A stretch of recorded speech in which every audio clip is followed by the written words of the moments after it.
open. Kuf Nun Aleph, 5 lines on the top. The line begins with atzmut HaNefesh. At the end of that line,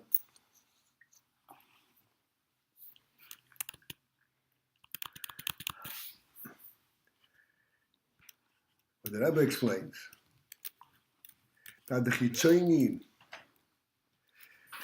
means independent approach to its own reality, rather than being a recipient of the godly spirit, has its own approach. That's Chitzonim. Chitzonim are able to concoct and to build a whole world for themselves only the koiches hagluyim, only what's called koiches hagluyim, the functional and the revealed koiches, not the inherent reality. There's no inherent reality in this. It is something which is being built from experience. So you're starting right there at the end of the REBBE koiches hagluyim, shehein al pitam v'dal, which are... Which line? 5 lines from the top. Okay. At the end of that line. REBBE koiches hagluyim, only the revealed koiches. Shehein al pitam gluyim means... Let's discuss this for a moment, because this is very important at this juncture. We already discussed it many, many times. But now it comes to speak to the focus.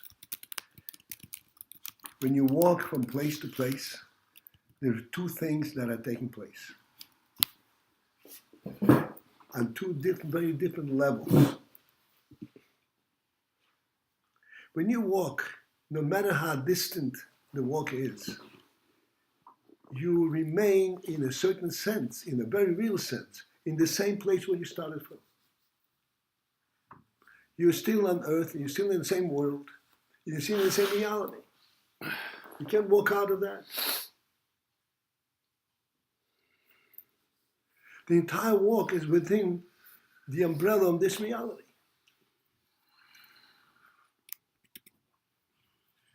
The whole orientation of this walk is to identify different aspects within this reality.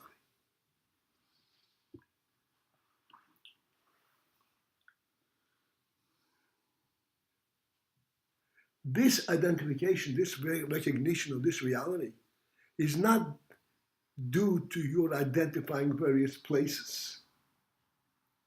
It is a completely different sense of awareness. This sense of awareness is not the result of your experience. It's a result of the godly presentation, godly creation. Here it is, here it is. But when you come into this arena, and you want to know with your seichel what is going on, this is where the identification of various parts becomes significant and almost imperative.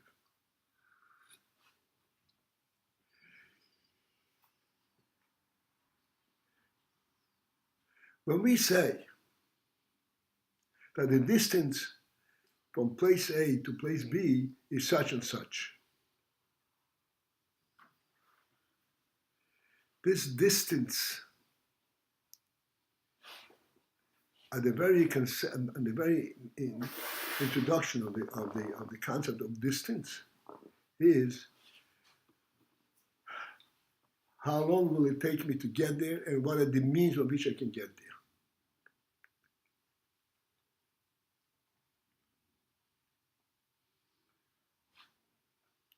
Interesting. I'm sure everybody's familiar with this. I just want to... In the scientific identification of distance, is speed times time. How do you identify this distance? The rate of movement. Speed divided by time. Well, divided by time is the unit. To create the distance. Or to create distance is multiplied by time. Well, time times distance gives you speed. Miles per hour. But anyway, yeah. But when we speak about distance, isn't it space? Isn't it? Well, I'm saying distance from a dynamic perspective, there's no such thing as distance. You're here, you're there, you're always in the same reality. I'm talking to science-oriented people, so I'm going straight to the point. You never pay attention to that because it's taken for granted that this is what it is. But this has reduced our orientation to something very worldly. Distance divided by time is speed. Yeah. I said the definition of distance is time times speed. Yeah, yeah. That's how you get there. That is not distance. That's how you get there.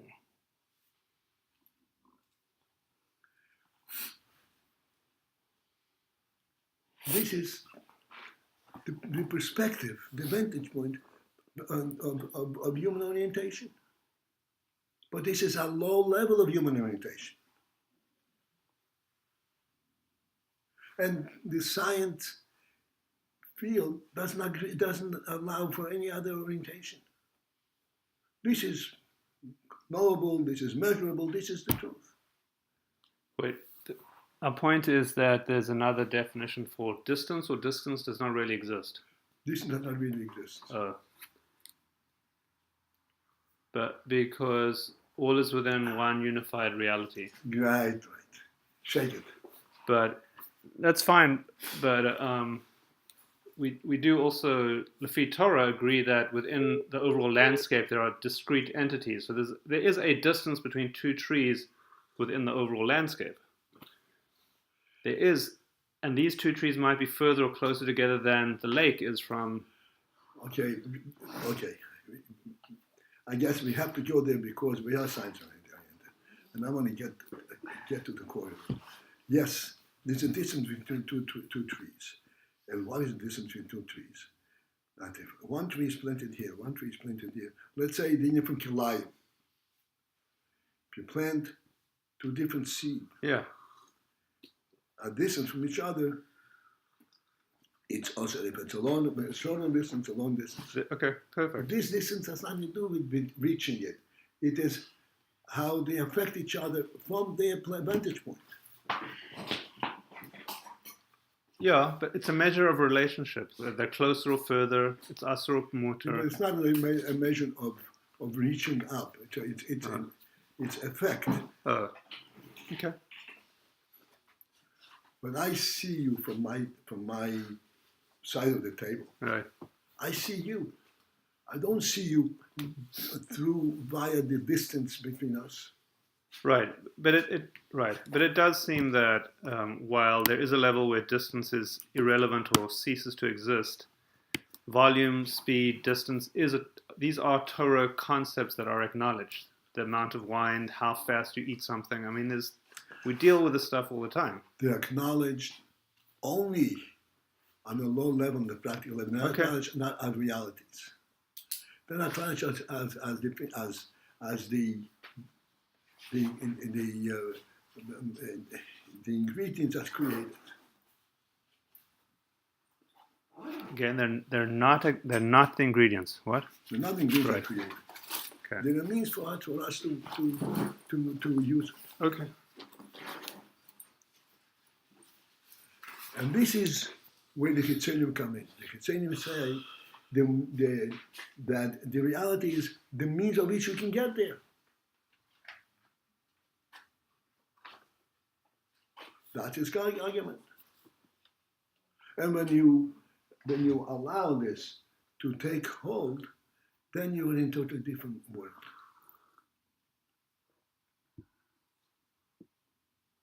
When you allow this perspective of all can be measured. You can measure is nothing like that. The means by which you can get it, that is the criterion of its existence.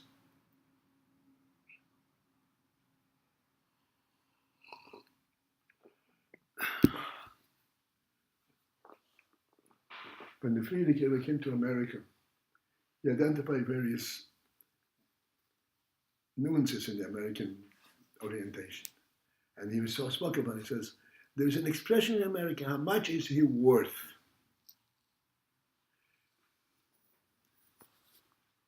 And the Rebbe was very, very shaken by this. And he said, well, how can I measure this? How much is he worth means how many millions that he have.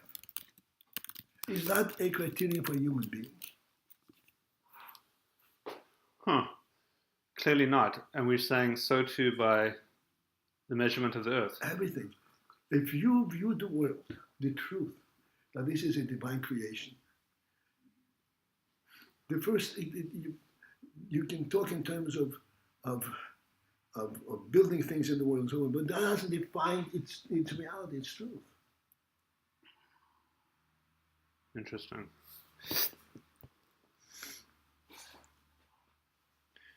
At the same time, we're kind of not opposed to measurement. It must be kept in its place. Would that be fair? Okay. Of course not. Of course not. Meiser is Meiser, and tumor and so forth. Yeah. No, because this is not what creates it. Right. I did hear there was a tzaddik who would not count money, would not count and designate anything. But okay, we don't. That's not our way. Okay. This is what it says. The koiches hagluim. What's the koiches hagluim? The koiches hagluim is the koiches, the functioning koiches, as to in our example, what does it take to get from place A to place B? And what is the means of which you're trying to measure it? What's the time length here? It is how long it takes to walk. Not how long it takes to see from place A to place B. To see from place A to place B takes no time. Yeah, so this is all to illustrate what? Koiches hagluim, yes? Koiches hagluim. And on these koiches hagluim, where you descend down to a lower level than the initial divine reality.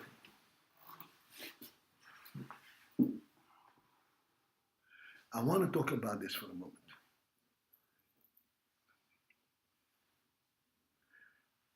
It's said many times in the past, and now it becomes very germane. A human being built a table. He built it from down up. He knows it needs a board and it needs 4 legs.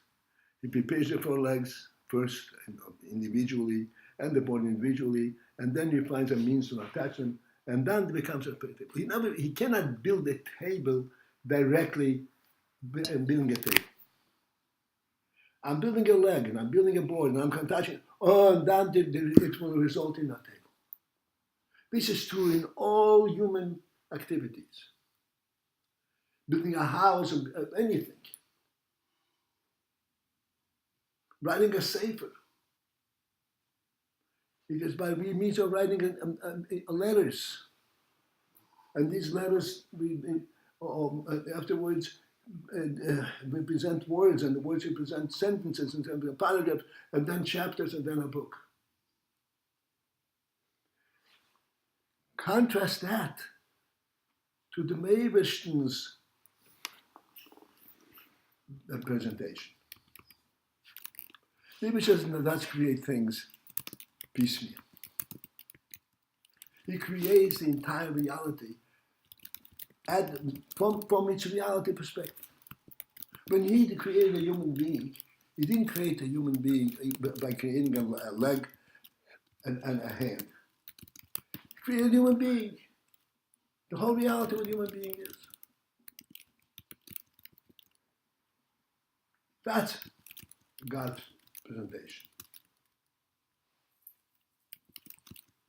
This is called, in the terms of here, the makif, the reality itself.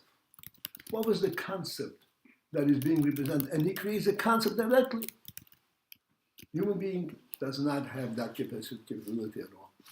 Even though it was across a 7-day period, the point is that it's what? That it's the thing itself, yes? It's not. No.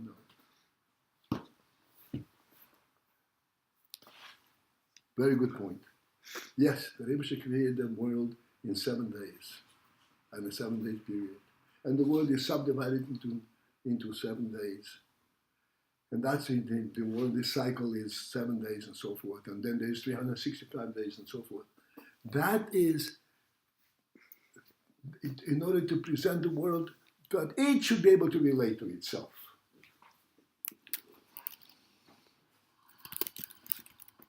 To give the world a means of grasping and orienting itself. But what God created is a total unit.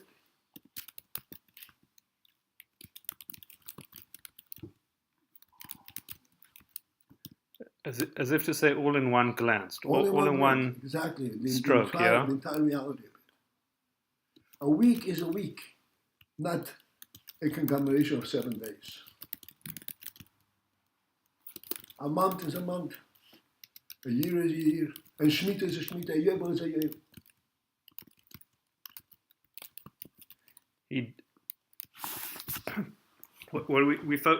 He creates the world at the beginning in one instant, right now in one instant. We're focusing in on this sort of makif that is distinct from procedure, or yeah. So we are focusing on what is the godly perspective of what's being created and the worldly perspective. The worldly perspective is based on Kersagui. Like we said, what the distance is, how long it takes from place A to place. But in the divine perspective, it's all one reality.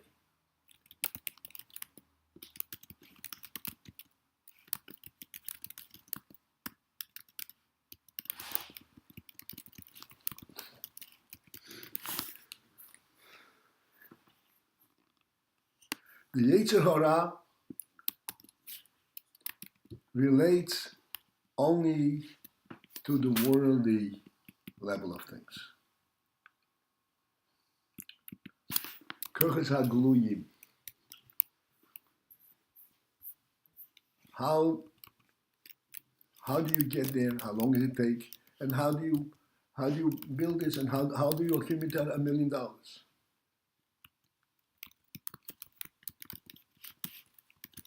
And what is he worth? And what is he worth?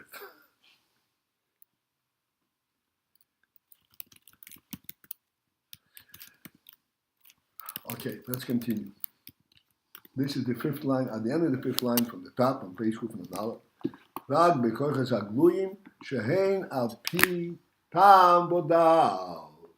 The koches hagluyim function on the basis and by the definition of tam bodaos, reason and knowledge. You have to identify things and you have to reasonably correlate them. Shom shayach achizo. There, shayach achizo, then there is a possibility of chitzonis should have an access.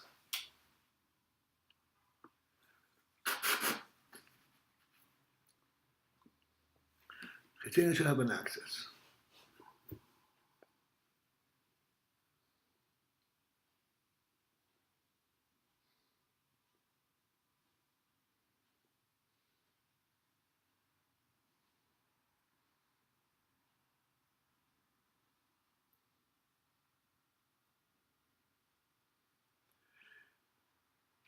We can go on, but I think that's sufficient for the time.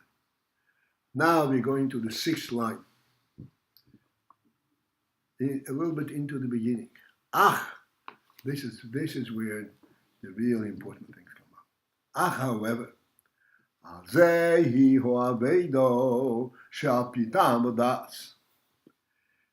Here we come to identify, yes, the Yetzer Hara has access to the Koches HaGluyim. So therefore, since the Yetzer Hara has access to the Koches HaGluyim, if that means that you abandon ship, you're lost. That's it. Yetzer Hara takes over. Says no. No, it does not take over. You can confront the Yetzer Hara at its own game. For this, there is the Aveda, that is, the Aveda itself is a pitam das. Aveda itself contains tam das, and with this you can confront the Yetzer Hara.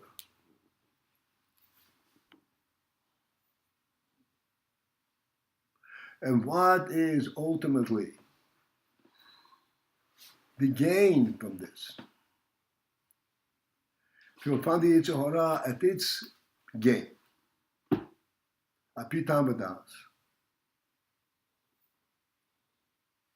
We can stay where we are, in Beis Medrash, in Kiddushin, above the whole fray, and being Kiddushin. This is why I say no. For this purpose, we were given also the cognizance of Aveda Shapitam v'das.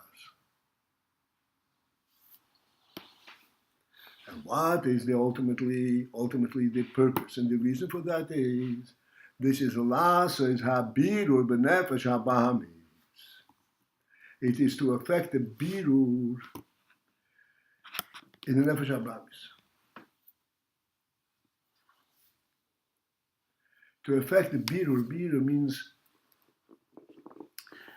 the clarification. We say What is the clarification of Habahamis? the Nefesh Habahamis is amenable to Tam V'das.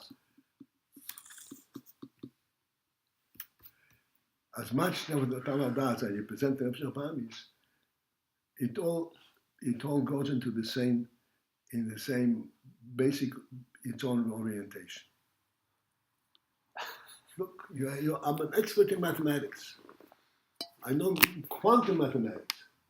Therefore, what? It doesn't lead you to godliness? No, it You leads can you to... calculate. It's not intellect. It's calculation. No, but it's intellect, and it is intellect. It is intellect exclusively on a functional level. We have to understand it. Otherwise, if we don't realize that, we cannot approach it to elevate our nefesh habahamis. Okay, I'm just trying to really catch what it's saying over here. He avoida shall pi Tam V'das. That there's some kind of work that gets done on the level of reason that is Pogea is going to clarify things. It's mevare the nefesh habahamis. Yeah, how so, right? The Nefesh Habahamis Well, seemingly... we are supposed to be beginning this. Fine, I'm just saying, seemingly it's not even amenable to Tam V'das. A behemoth is not listening to Tam V'das. That's all. That we just said the opposite. That the nefesh bahamis does touch on Tom. All right, wait 1 second. Hmm. We have a whole mimer here. You jump to conclusions way ahead of time. We recognize the problem. And the Rebbe says, Alzeya, in order to confront the Nefesh Habahamis, he who Avida Tam V'das, a whole Avida that's called based on Tam V'das. Okay.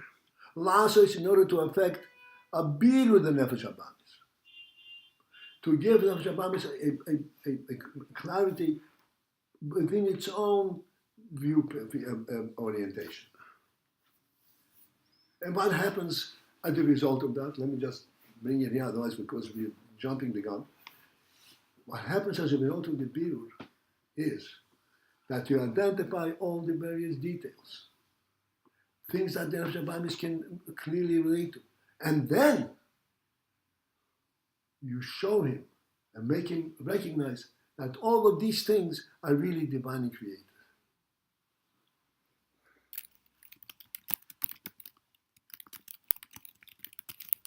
Not only divinely created, because it would not exist if not for the creation, but they are based on the divine truth.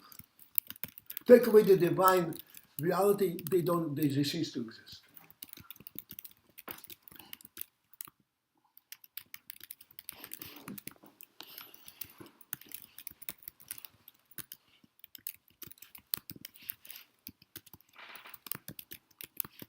We already had a little bit of exposure to this, as we said several times recently. The reason that this cup on the table is so real to us is due to the fact that this cup is part of the bigger reality that we recognized when we first opened our eyes.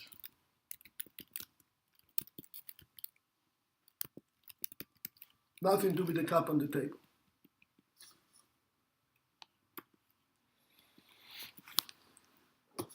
It didn't become real because the cup was made and put on the table. Nothing. This is not the basis of its reality. Now, this is exactly what we are into. Yeah. And this kind of behemoth is a Yiddish behemoth. It's not the raging bull.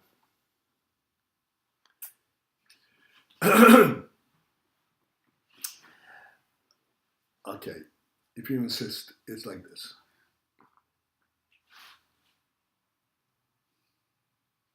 Bira of Nefesh Abamis, clearly, Bira of Nefesh Abamis means to bring the Nefesh Abamis to the point where it will recognize the truth of Holocaust.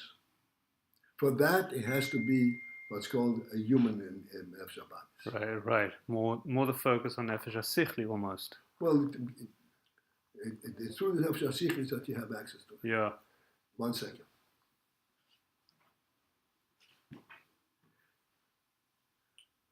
But how do you approach Nefesh Abamis in trying to give it that perspective?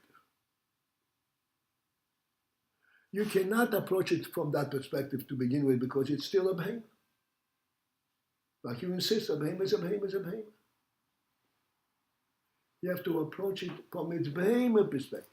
How do you train a dog? Reward and punishment. You train it until the dog recognizes that this is how I do. He doesn't know the reason behind it, but he's trained to do it this way. Dogs are walking with their owners in the street, unleashed. I passed by yesterday, I said, you scared me, the dog wasn't unleashed. I said, but she's very friendly, and she's very obedient. Okay, I said, but you know that I don't. But the point is, the dog is so trained that yet when you call, he turns around instantaneously. Does he know what that means? The dog? No. The dog doesn't know the first thing about it. At the behemoth, the lowest behemoth level, he responds at the lowest behemoth level.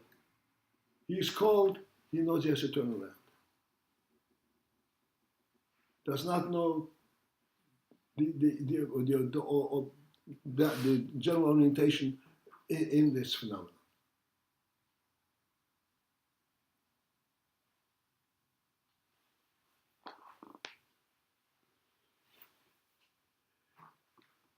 So in other words, the initial approach is approach the behemoth from the behemoth level.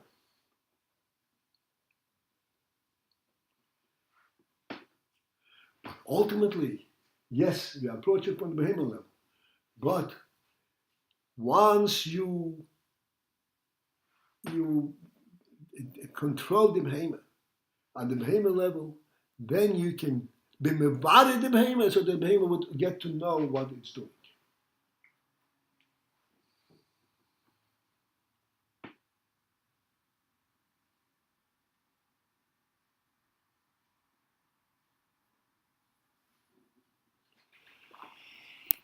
This is what we are approaching. This is called Aveda Shapit Vadas. Apit Vadas is a means of access to the Nefesh Abamis.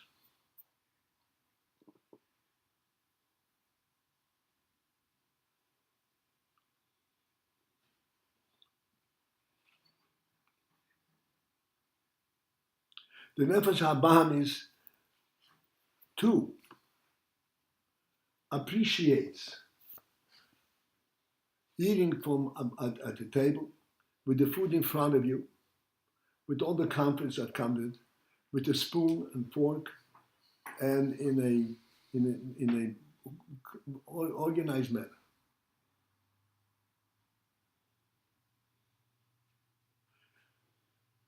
The Nefesh Habahamis appreciates the fact that if he needs another slice of bread, it's here at the stretch of his hand. He doesn't have to get up to go to the storage of bread. It's right here on his table. If he needs a glass of water, it's right here. And he doesn't have to bring up his hand into the basin. He can pick it up and bring it to him with a cup. These the Nefesh Habahamis appreciates after training. But after training, the Nefesh Habahamis appreciates it.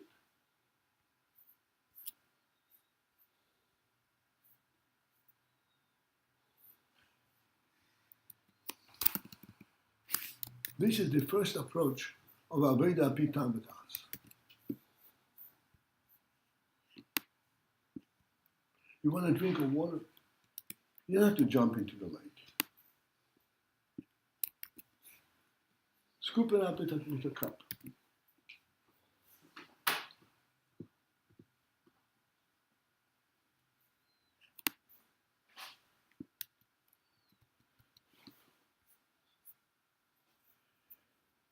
Ultimately, with this approach, you are effectuating in Nefesh Habahamis a birur. A birur means a purification.